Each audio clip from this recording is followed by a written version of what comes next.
জাকসু নির্বাচনের আরো খবর জানাতে আমাদের সাথে যুক্ত হচ্ছেন সহকর্মী জাহিদুল ইসলাম অনিক।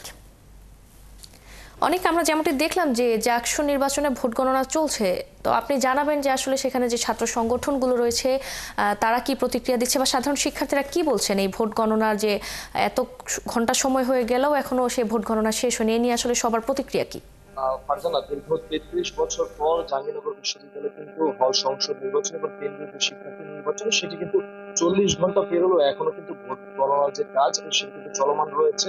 আমি বিভিন্ন শিক্ষার্থীদের সাথে কথা বলছি, তারা যেমনটি বলছেন যে এই এত সময় নিয়ে এই যে ভোট গণনা, যেহেতু তাদের কাছে ORM মেশিন রয়েছে, সেই মেশিনের মাধ্যমে যদি এটি গণনা করা হতো তাহলে কিন্তু খুব দ্রুত সময়ের মধ্যে কিন্তু সেটি ফলাফল প্রকাশ করতে পারতো নির্বাচন কমিশন। কিন্তু তারা বিভিন্ন অভিযোগের কারণে তারা হাতে গণনার কার্যক্রম শুরু করেছে, যার ফলে কিন্তু এই সময়টা লাগছে।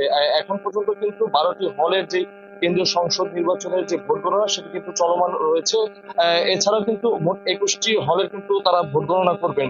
আর ফারজান, আপনাকে যদি আরেকটা বিষয় আমি জানিয়ে রাখি যে এই জাহাঙ্গীরনগর বিশ্ববিদ্যালয়কে এই নির্বাচনকে কেন্দ্র করে কিন্তু প্রশাসনের দিক থেকে কিন্তু তারা পর্যাপ্ত পুলিশ সহ এখানে বিজিবি, আনসার এবং অন্যান্য যেই সংযোগ ফোর্স আছে সেগুলো কিন্তু মোতায়েন করা হয়েছে। তারা কিন্তু নির্বাচনের ঠিক সকাল 9টা থেকে এখানেও সদা জাগ্রত ছিল এবং এই ক্যাম্পাস ঘিরে যে কয়টি গেট রয়েছে সেই প্রতিটি গুরুত্বপূর্ণ গেটে কিন্তু আমরা দেখেছি যে তারা কঠোর নিরাপত্তার মধ্যে আছেন এবং এখানকার যেই নৈশ প্রহরী রয়েছেন এবং গেটের দায়িত্বে যারা রয়েছেন তারা কিন্তু ক্যাম্পাসে যে সকল শিক্ষার্থীরা রয়েছেন তাদের প্রবেশপত্র দেখে দেখে কিন্তু নিশ্চিত করে তারা কিন্তু ক্যাম্পাসে প্রবেশ করতে দিচ্ছেন।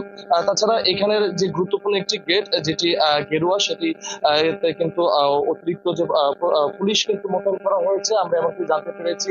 তাছাড়া এই ভোট কেন্দ্র কিন্তু এখানে একটি সিসি ক্যামেরার ব্যবস্থা করা হয়েছে, যার মাধ্যমে কিন্তু প্রতিনিয়ত মনিটরিং করা হচ্ছে যে এখানে কারা আসছেন বা শিক্ষার্থীদের মাধ্যমে একটা বিষয় আমি জানতে পারলাম যে তারা যেটি বললো যে এই ভোট গণনাকে কেন্দ্র করে যে একটি দীর্ঘ সময় এটি কিন্তু তারা আশা করছে না। তারা চাচ্ছেন যে খুব দ্রুত সময়ের মধ্যে যেন এটি ফলাফল প্রকাশ করা হয় এবং আজকের মধ্যে যেন এটি ফলাফল প্রকাশ করে এবং শিক্ষার্থীদের এই ভোট গণনা কার্যক্রম যেন তারা দেখতে পারে, সে কারণে কিন্তু আমরা দেখেছি বিভিন্ন পয়েন্টে LED মোতায়েন করা হয়েছে এবং তার মাধ্যমে কিন্তু তারা ভোট গণনার কার্যক্রম তারা কিন্তু দেখতে পাচ্ছেন।